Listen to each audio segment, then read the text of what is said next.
जब सब्त का दिन बीत गया तो मरियम मगदलिनी और याकूब की माता मरियम और सलोमी ने सुगंधी वस्तुएं मोल ली कि आकर उस पर मले। और सप्ताह के पहले दिन बड़ी भोर जब सूरज निकला था तब वे कब्र पर आई और आपस में कहती थी कि हमारे लिए कब्र के द्वार पर से पत्थर कौन लुढ़काएगा। जब उन्होंने आंख उठाई तो देखा कि पत्थर लुढ़का हुआ है, क्योंकि वह बहुत ही बड़ा था।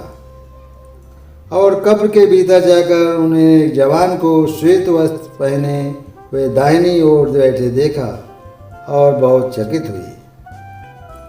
उसने उनसे कहा, चकित मत हो, तुम यीशु नासरी को जो क्रूस पर चढ़ाया गया था ढूंढती हो। वह जी उठा है, यहाँ नहीं है, देखो यही वह स्थान है जहाँ उन्होंने उसे रखा था।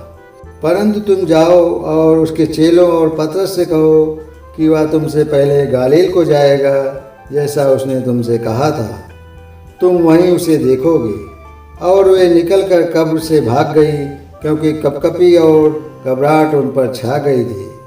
और उन्होंने किसी से कुछ न कहा, क्योंकि डरती थी। सप्ताह के पहले दिन भोर होते ही वह जी उठकर पहले मरियम मगदलिनी को, जिसमें से उसने सप्तदृष्ट आत्माएं निकाली थी, दिखाई दिया।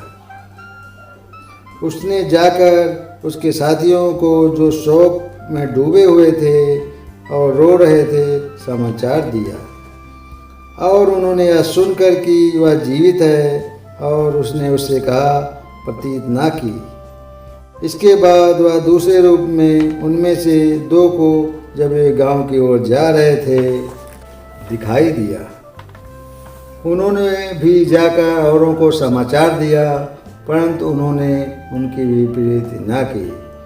पीछे वह उन 11 को भी, जब वे भोजन करने बैठे थे, दिखाई दिया और उसके अविश्वास और मन की कठोरता पर उलझना दिया, क्योंकि जिन्होंने उसके जी उठने के बाद उसे देखा था, इन्होंने उनकी प्रतीत ना की थी। और उसने उनसे कहा, तुम सारे जगत में जाकर सृष्टि के लोगों को सुसमाचार प्रचार करो। जो विश्वास करे और बपतिस्मा ले उसी का उद्धार होगा, परंतु जो विश्वास ना करेगा वह दोषी ठहराया जाएगा।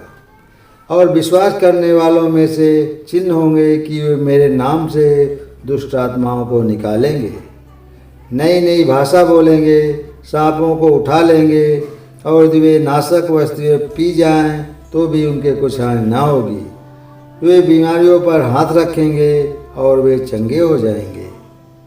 निदान प्रभु यीशु उनसे बातें करने के बाद स्वर्ग को उठा लिया गया और परमेश्वर के दाहिनी ओर बैठ गया।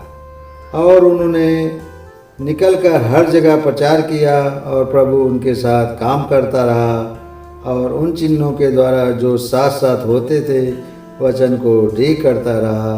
धन्यवाद।